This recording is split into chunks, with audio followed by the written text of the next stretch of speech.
All right, everyone, welcome back for our second extra hour where we're going to focus on just simply building up some math skills, but I promise I will always work a question, if not a question from your homework, one that's just unbelievably similar such that figuring out how to do it based on what I say is quite trivial. And I'll always try to focus on what I know to be one of the harder ones, which I have a pretty good idea what most people get hung up on because it's like the 6th or 7th time I've taught this class. So today is all about Jacobians. We've talked quite a bit about Jacobians already, but I'm going to get into a lot more detail because of the homework question, and I promise you that the Jacobian question on your homework, there's one exactly like it, maybe more than one, at least one on the exam. Guarantee you. Usually on the final too, because this is actually one of the easier ones. Jacobians are actually really easy. So anyway, with that said, let's see, what am I going to do? What's the point of the Jacobian? Jacobians are used when you transform variables. Okay, so let me, I'm not going to write Jacobian, I'm going to write transformation of variables.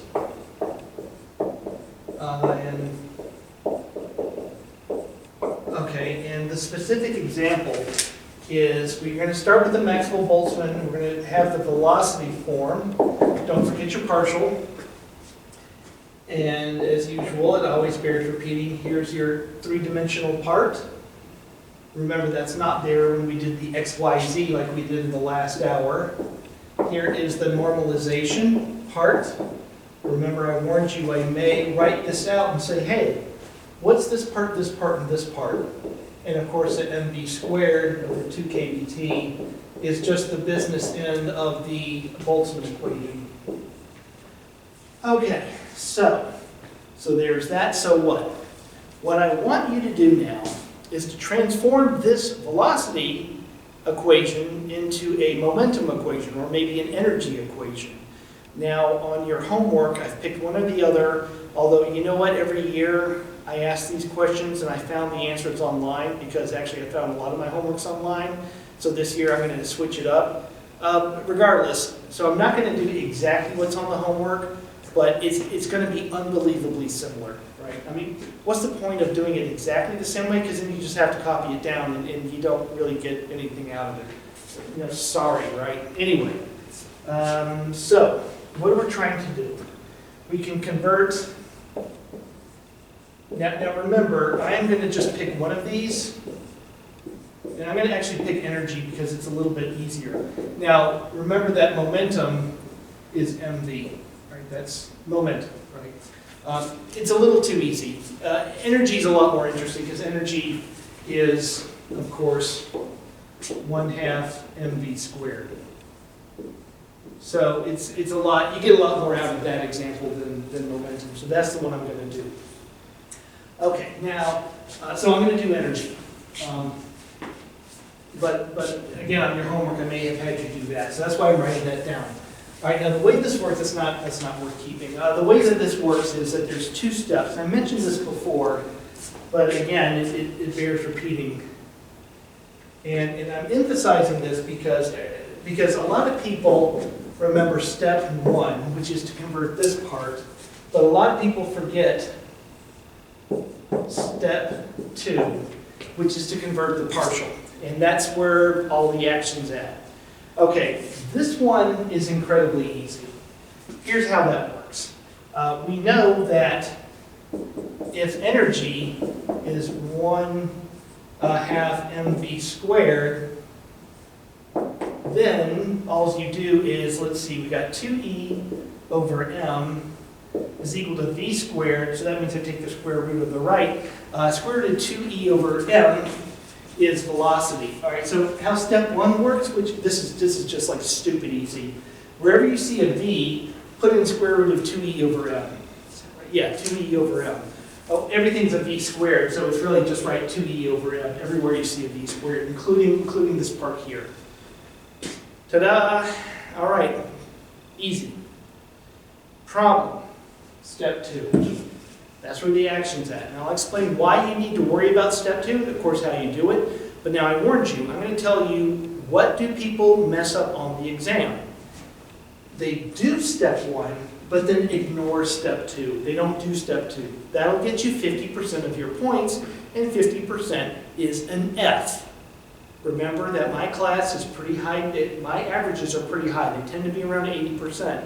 You're getting a 50%, that sucks. You're failing. Do not forget step 2. I'm telling you this right now. Okay, anyway. So why do we need to worry about step 2? Step 2 is all about converting the partial of velocity into the partial of energy. Now what's the deal with that? All right, now as usual, I'm going to draw something so that I know how to interact with what, to talk about what I'm talking about.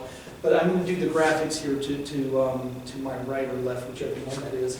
And all right, so what's happening is, if we look at our Maxwell-Boltzmann distribution as a function of velocity, we know that it has the skewed form.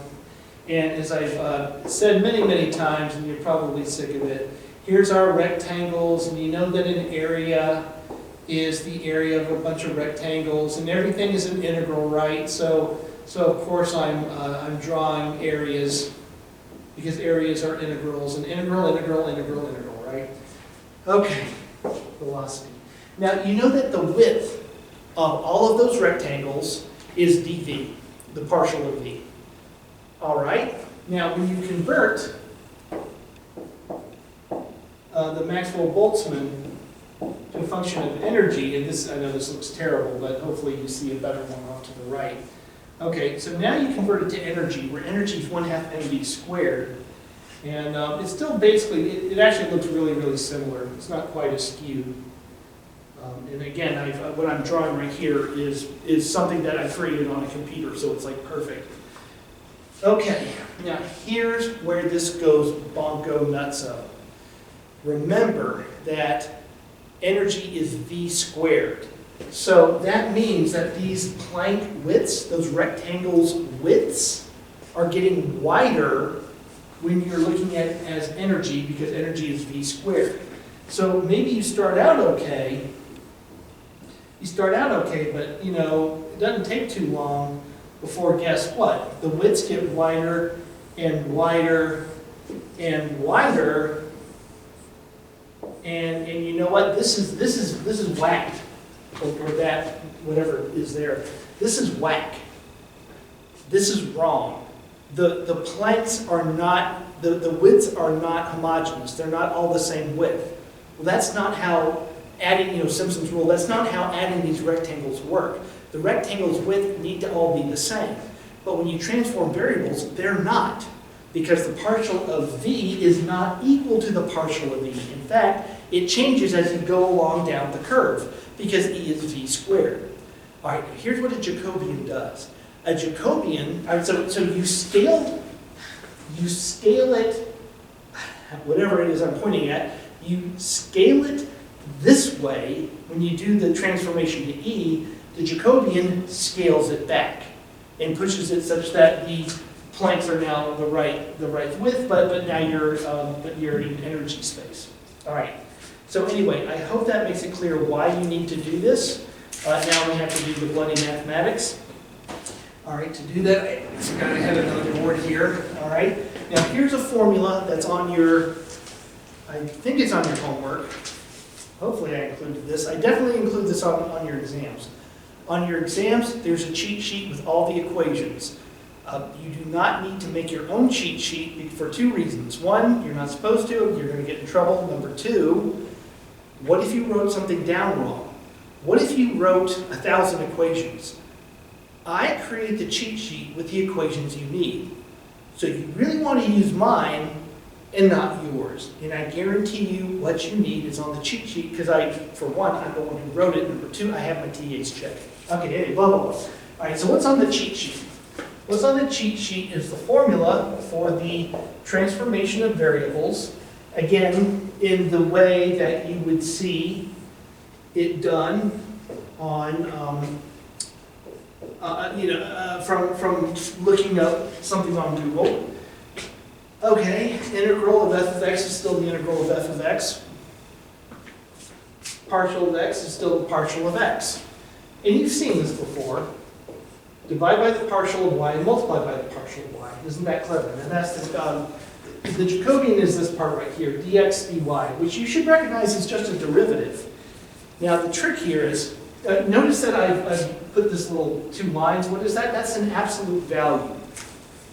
Okay, let's think about what this means. All right, for one, this is the scaling factor, right? In that my previous example, when we go from V to E, the Planck widths are not homogeneous anymore, which is like wrong. This is the scaling factor that puts them back. Okay, cool. Why is there an absolute value?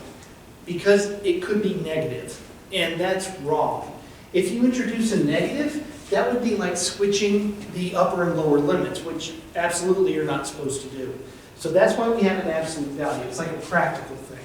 Okay, there's one, and so that's really it. Okay, but now we have to make this work practically, and to do that, what we need to do is recognize that how is x related to y? You know, what is the relationship between x and y? There has to be a relationship, but what are we doing? Okay, now to do this, what you're going to do is write x as a function of y, and I write it as g of y because we've already used f of x. And that means that this thing, and this is the formula that I give you, you've got f of g of y. Okay, the Jacobian, again, x is g of y. The derivative of g of y with respect to y, absolute value in case you get a negative sign. You're not supposed to get a negative sign. Okay, now maybe this already looks like what the heck is this? These are the same thing. G of y is x. I just replaced x with g of y. Well, why did I do that? Well, remember that I have x's over here, and I'm not supposed to have any x's over there. On the right side are supposed to be y's. So what I'm just trying to do is I'm trying to wipe out the existence of x and write y instead.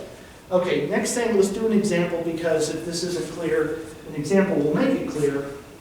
Okay, what we're going to do is we're going to turn the Maxwell-Boltzmann of velocity into the Maxwell-Boltzmann, integrated Maxwell-Boltzmann of energy. All right, so what? Okay, now, you can get real confused what's what when you're doing these problems.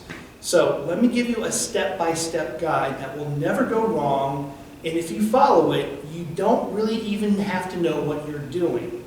It'll come out right, which is cool, lots of points, and you probably will understand it after the fact. Okay, so what's the algorithm? Okay, the algorithm is to identify that 1/2 mv squared, and whatever I have you do, by the way, of course I give you whatever the relationship is. Okay, so I've given you Maxwell-Boltzmann distribution of velocity, and I said, hey, convert it to energy, where energy is 1/2 mv squared. That's what you're maybe on your exam. Maybe it looks just like that. What you now have to do is, so here's the trick, here's the algorithm. Identify x, identify y, identify g of y, and then just use the formula. Right? Not that bad. Okay. So therefore, given this, what is x? X is v, right? X is what you start out with. So clearly, f of x dx, Maxwell-Boltzmann v dv, x is v, right? So, not too hard. Okay, that makes y. Y is, of course, energy. Okay, last bit. This is the part where you'll get confused. Again, be very slow and methodical. It's identifying g of y. That is what will screw you up. All right, now note that the way to do this is that x is equal to, this is the key to getting this part right. X is equal to, and x in this case is v, is equal to a function of y, which is actually e. Okay, now what you do is you start here and you figure out what's on the left side. What's on the left side is v.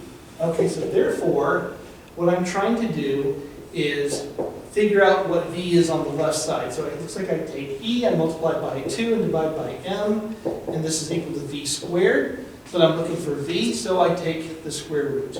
Remember, I just did this a little while ago, right? So this is very familiar.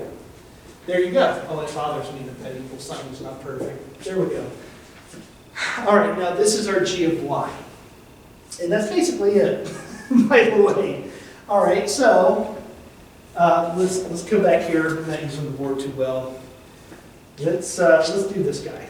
All right, so what is it? Okay, now I happen to have the Maxwell-Boltzmann pretty much memorized. I think it's up here, or maybe I'll be doing this digitally. Maybe I don't need to, right? It's right there. Okay, so 4 pi, okay, v squared. Now step one, we have to do step one. Wherever you see v squared, you're going to write 2e over m. Remember we talked about that a little while ago. Okay, and then you still got m over 2 pi kbt. That hasn't gone away. You may want to simplify this. I'll simplify it in this example. Okay, then we've got e to the minus mv squared over 2 kbt.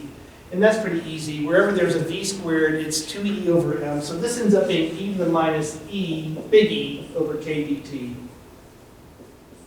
Okay, now we've got the Jacobian. The absolute value of g of y, which you've already identified as, oops. Okay, this part can mess me up sometimes. The partial of g of y, here's what I'm going to do. Square root of 2 over m e to the 1/2. Now, the reason I'm writing this out, change with respect to y, which is, of course, e. Now, the reason I've written it out this way is because I get kind of confused sometimes. Square root of 2 over m is a constant. Okay. Absolute value of that, change in e. Now, of course, this part is, what is that derivative?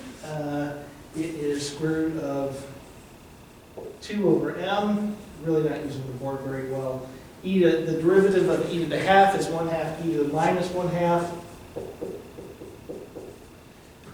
So there you go. And what this ends up being is, I'm just going to go ahead and do all the algebra and factor it, mostly because I've painted myself into a corner. Okay, here's the integral. I've got 2 e over pi to the half, 1 over kbt to the 3/2, right? Yeah. E to the minus e over kbt, partial of e.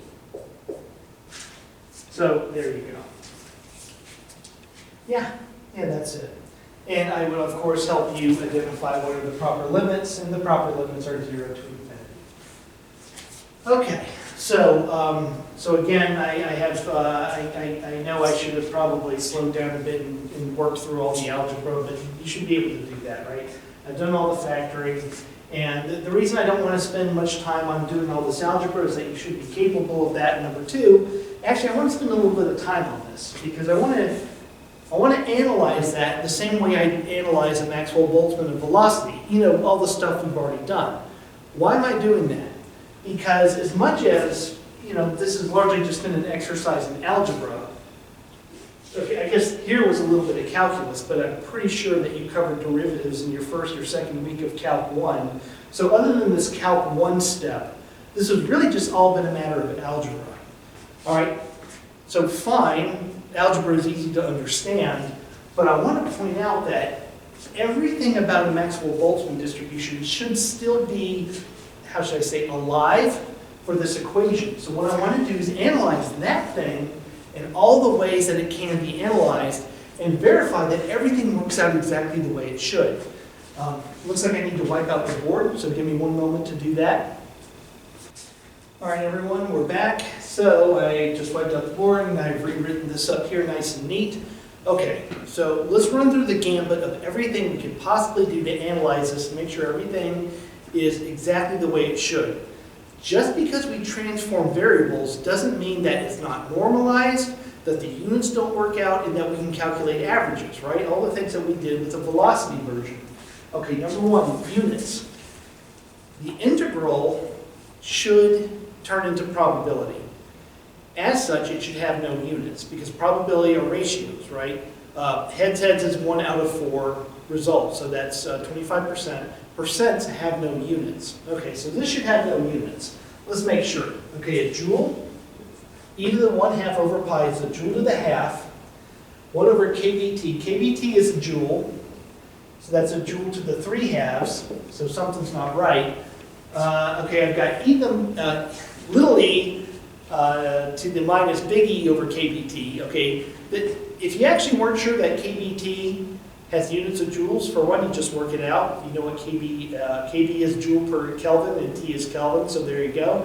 But number two, remember I explained that exponentials, the argument of an exponential cannot have units.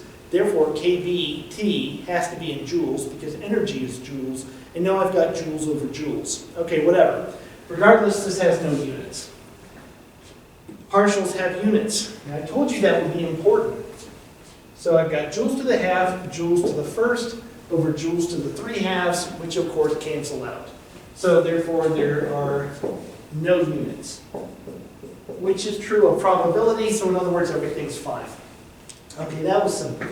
Maybe I'll have you do a question like that on the exam, and that will be an early question that you'll absolutely get right, and you build up confidence, you build up points, and then you'll go on and do a harder question later. All right. Next step, is it normalized? Now I will make sure that you know how to do the limits. It's actually kind of easy. If you think about it, 1/2 mv squared is energy. If v is 0, the lower limit is 0, then energy is 0. 1/2 mv squared, velocity is infinity, then energy is also infinity. So we can figure out how to do the limits, the transform limits pretty readily. It's pretty straightforward. Okay, so now let's integrate this, and by integrate I mean let's look up an identity.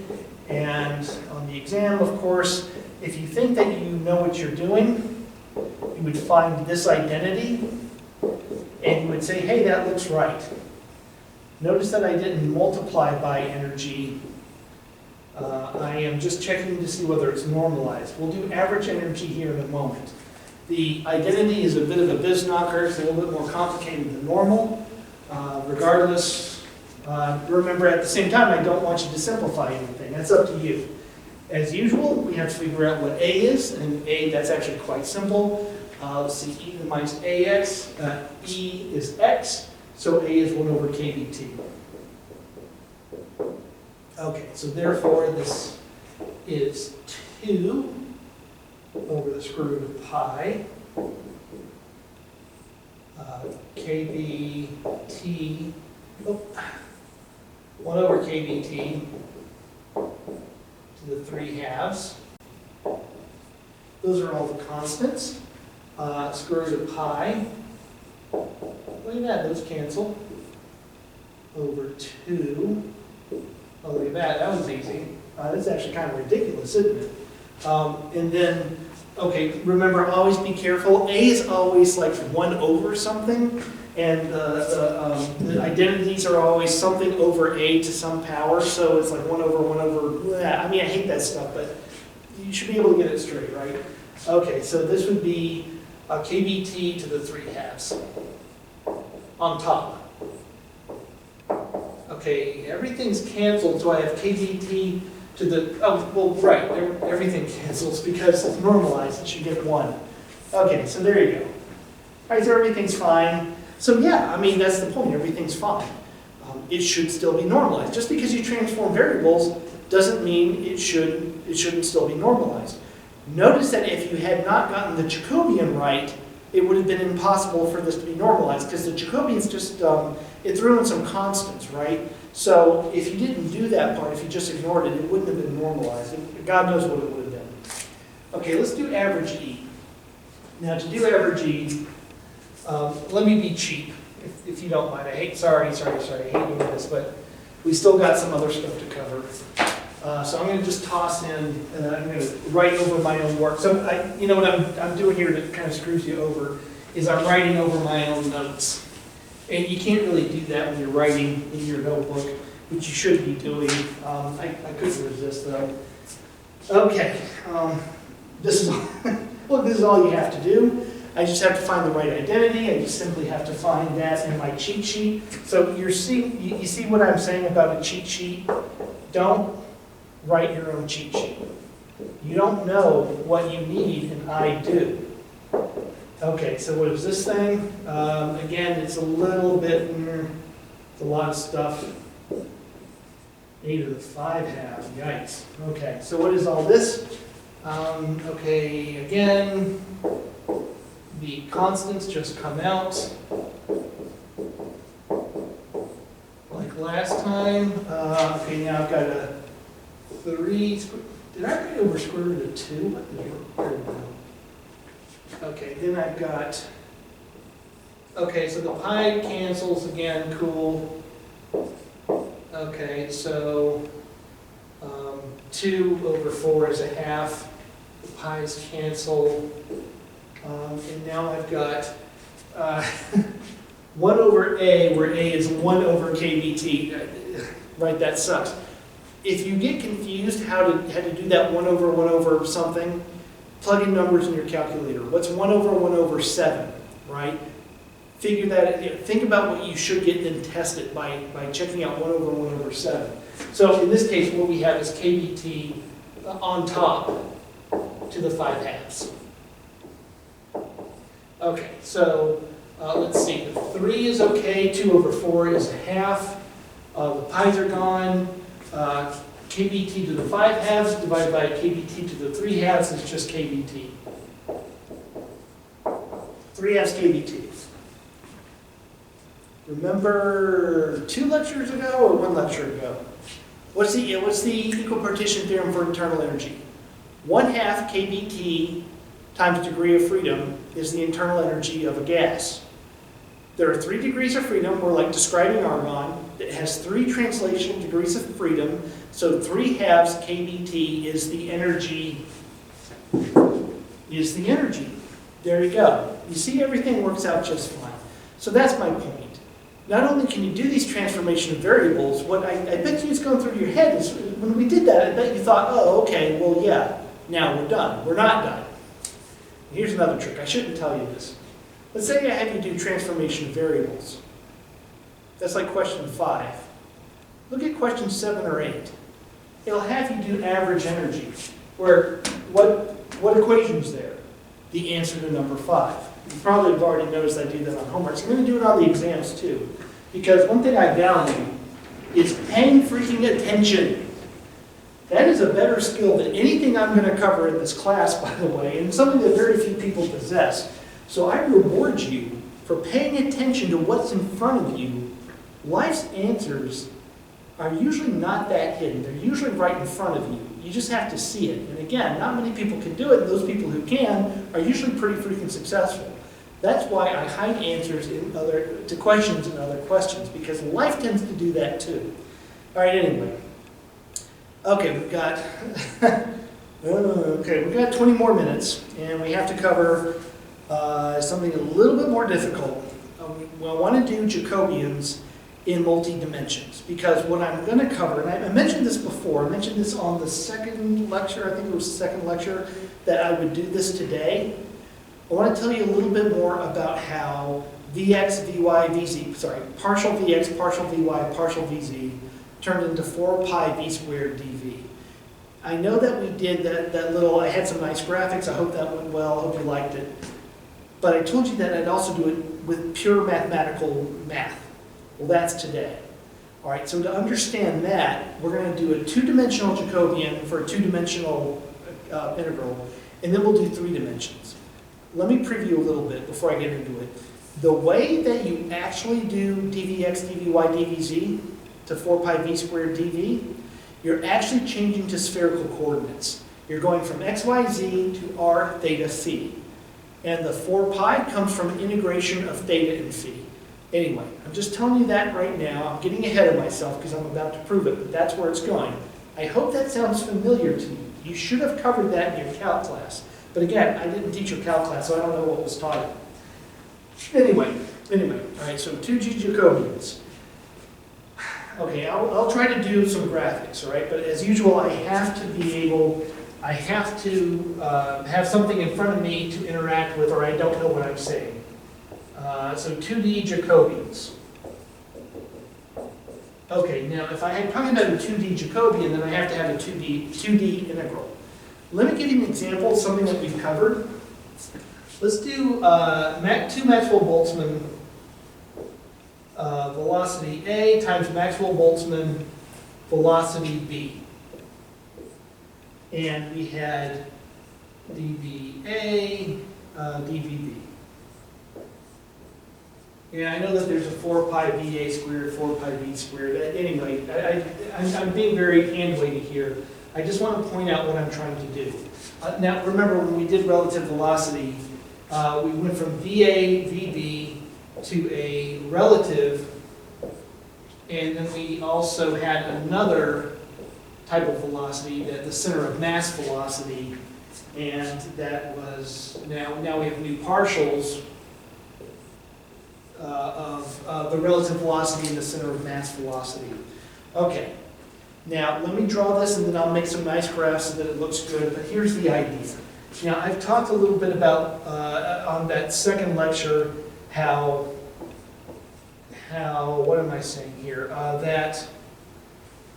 That partials, these two partials are like an area, right? So in VX, VA and VB space. So let me try to draw what those two partials multiply by. That's the area that they occupy. Maybe I'm doing some nice graphics. That looks terrible. Anyway, the graphics look nice, I'm sure. I haven't done them yet. Okay, so what? So remember I talked about this in the second lecture. Now we're going to transform to relative velocity and center of mass. Now, as before, there's a distortion of that area. So now I'm going to transform to these new coordinates. And I'm going to draw it. And then, of course, I'll make the nice graphics appear here in a second.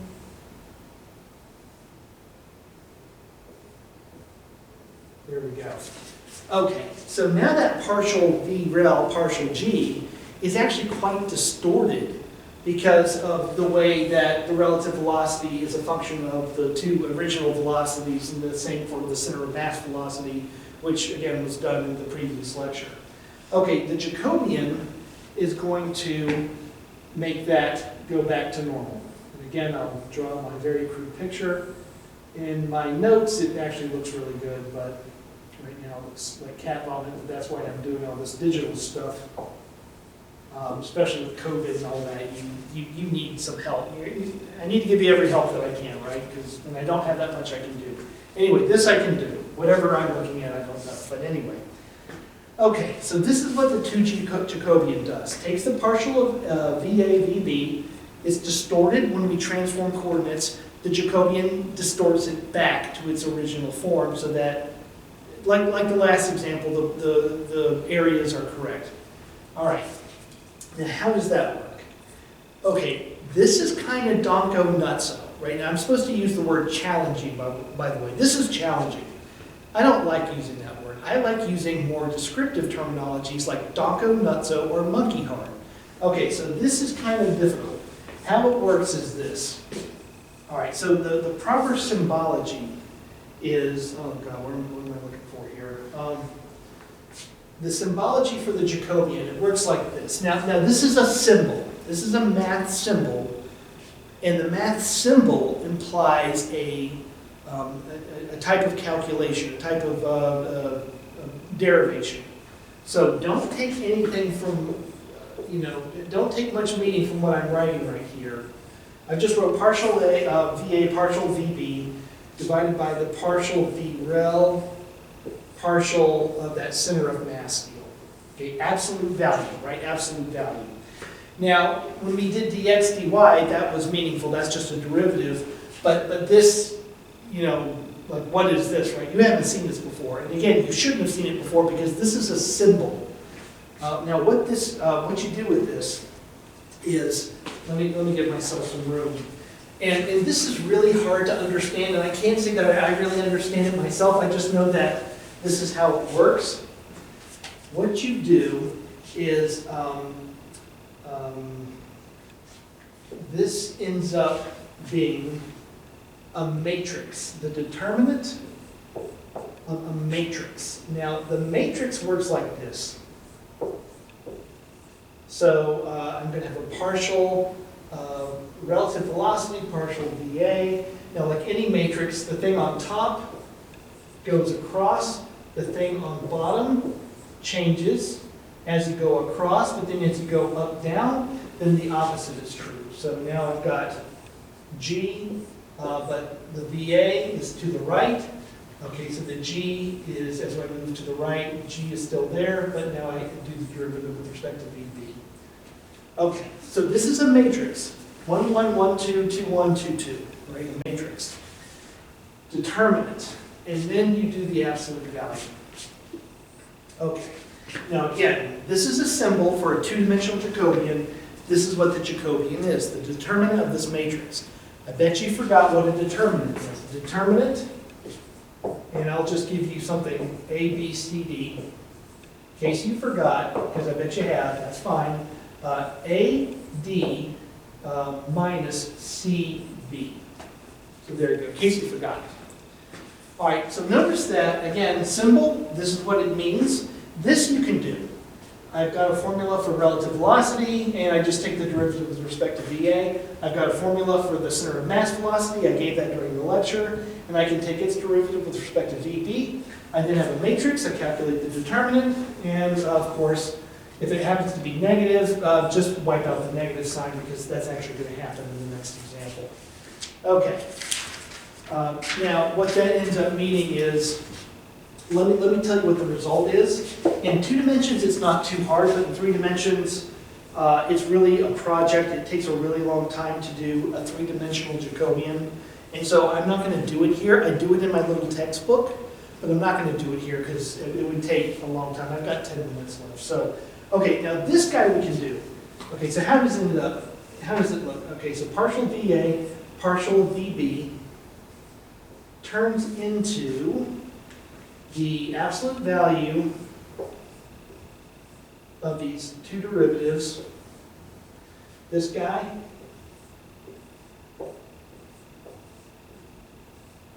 and again, I want to emphasize that what you're doing is you are scaling an area from a distorted version because of the transformation of variables, and you're scaling it back to what it used to be. Okay. So there you go. So in that relative velocity deal that we did, when originally we have partial VA, partial VB, you're going to do this calculation here, and then that's our scalar, the scaling factor, and then you can write partial VREL, partial center of mass, the G thing.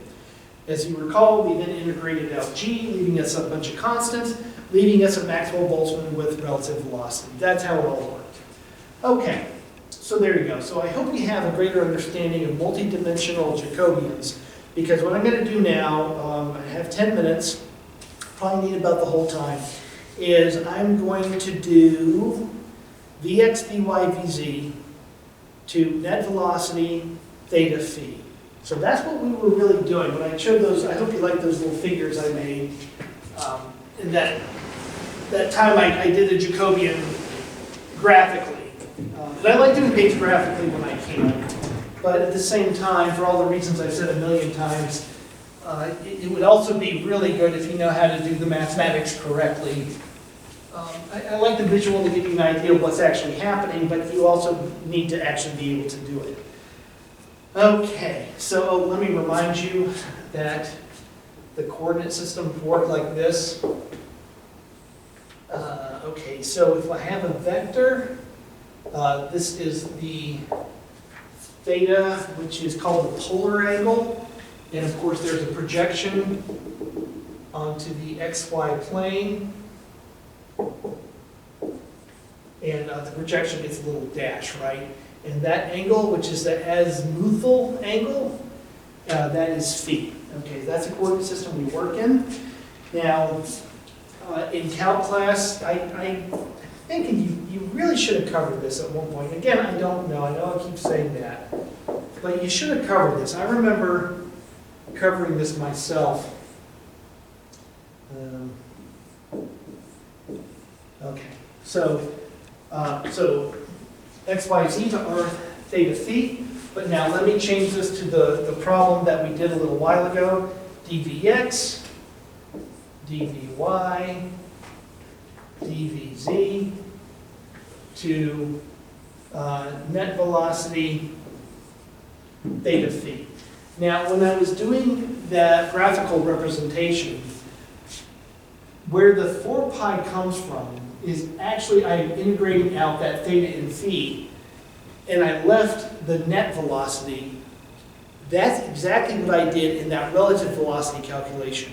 When I went from VA, VB to relative velocity and that center of mass velocity, I integrated out the center of mass velocity and it just disappeared.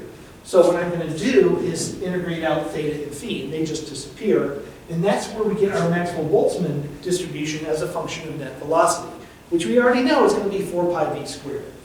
Of course, so that's, anyway, so like, what's there? What's there? Okay, and that's the end result. Okay, some things, now again, let me switch back to x, y, and z, so I'm not being a little very consistent with that. But anyway, you can look these up on the internet. And I know this is boring, but remember, if you can do this kind of stuff, you're worth $1 million, because not many people can. It's not that not many people can, it's that people aren't patient enough to do it. So anyway, so there we go. That's our coordinate transform, because what we're going to do is we're going to, now I have to write out the Jacobian. I'm not going to write that symbology form, which would just be the little d, what would it be? I don't know. dr d theta d phi over dx dy dz. That's the symbol. What it turns into, here's the Jacobian. Okay, it's the determinant of a giant matrix. And let me speed time up because it's not worth, this is done in the back of my little textbook, so maybe you don't, I would like you to write things down, but maybe not always, it's up to you. Anyway, let me speed up time and just write this out.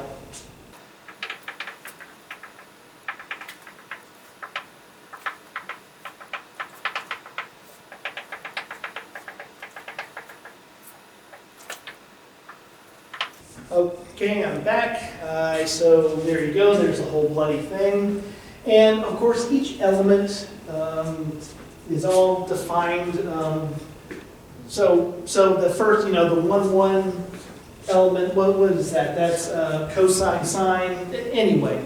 Now, you've got a 3 by 3 determinant, so you want to look up that.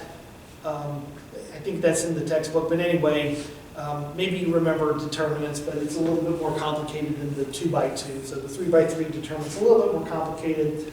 And then once you do all the derivatives and you get the determinant, factor. Cosine squared plus sine squared is 1. What do you get? You end up with r squared sine theta. Now, of course, r squared in our Maxwell-Boltzmann deal is actually net velocity v. It'd be v squared. Okay. Now, let's go back to our original problem, which was when we were integrating the Maxwell-Boltzmann distribution as a function of net velocity, but we had partial x. Remember this? Partial x, partial y, vy, partial vz. Okay, now let's do it the right way. Okay. I should have 3 integral signs there. That's not proper otherwise. Okay, so what does that turn into? It ends up turning into, oh God, I'm not giving myself enough room. Good job there, huh? Okay, we're going to do the Maxwell-Boltzmann of velocity And in VX, VY, VZ world, this ends up being V squared dV. Okay, then we've got our, what am I doing? I'm going to do the theta angle. You may remember your spherical coordinates, that goes from 0 to pi. And so I've got sine theta d theta. And then the azimuth angle, what a weird word, is just d phi, so that's just 2 pi. And what does this turn into?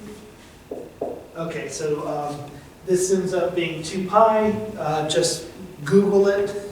I think you could probably, actually I'm going to try this. Integral sine from 0 to pi. I bet you it just spits out that it's 2. And so what you end up with is integral Maxwell-Boltzmann velocity 4 pi, 2 pi times 2 is 4 pi v squared, partial v. So there you go. Yeah, actually, that's all I've got. And it looks like I'm a few minutes early, which I hope you appreciate.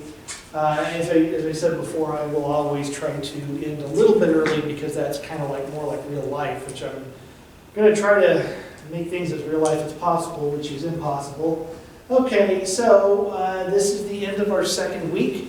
We're going to change gears. Now, we're not going to quite get into quantum. I already told you this, but it bears repeating. We're not going to just jump right head first into quantum mechanics. We're going to take a 1-week breather. We're going to cover light bulbs because it's kind of cool. Light bulbs, analyzing light bulbs, we're going to analyze the spectrum of a light bulb.